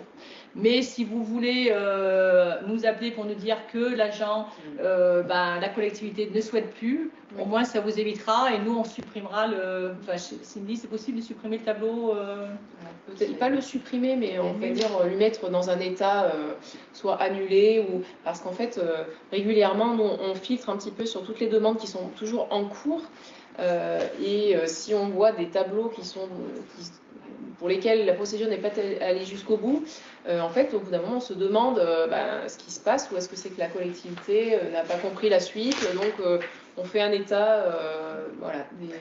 Tu peux remettre le site, s'il te plaît. Il y a une question sur les délibérations de ratio. Il nous est demandé à quelle fréquence doivent-elles être prises.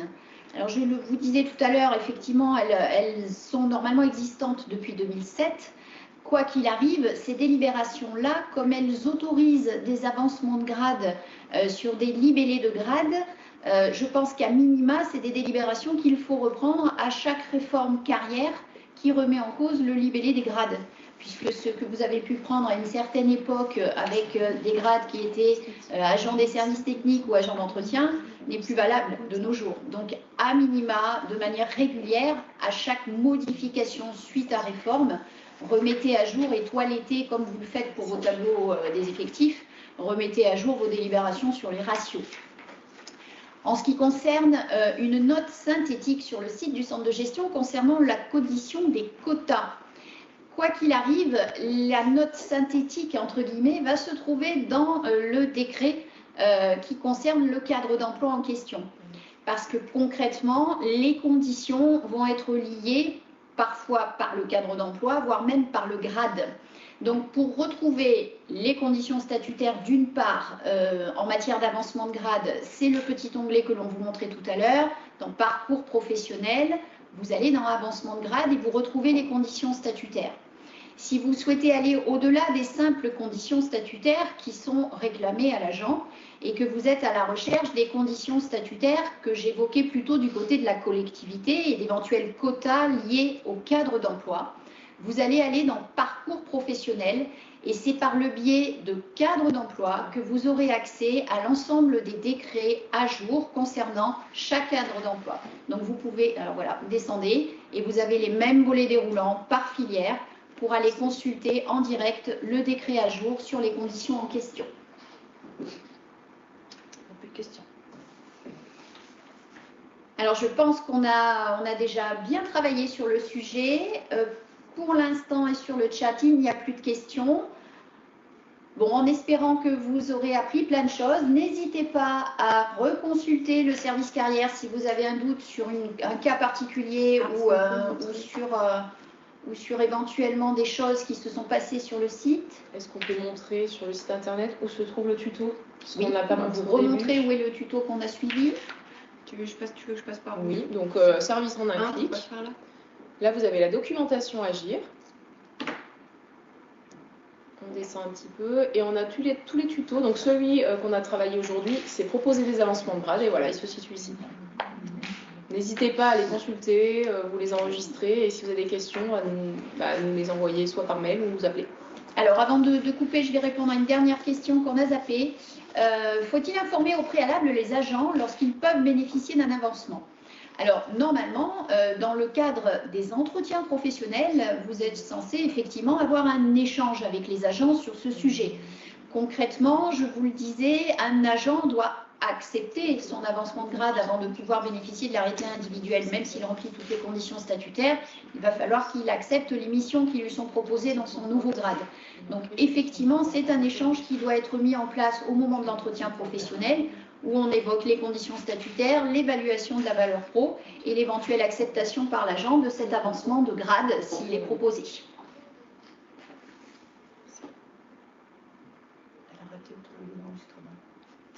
Alors, pour ce qui est, et pour conclure, des enregistrements et du diaporama qui seront envoyés à chacun, vous allez pouvoir les retrouver par le biais du courriel qui vous sera transmis et qui vous enverra l'enregistrement de la séance et le diapo, ou éventuellement en allant consulter les actualités de notre site internet qui sont régulièrement mises à jour et dans lesquelles vous allez retrouver systématiquement tout ce qui a pu vous être envoyé par mail.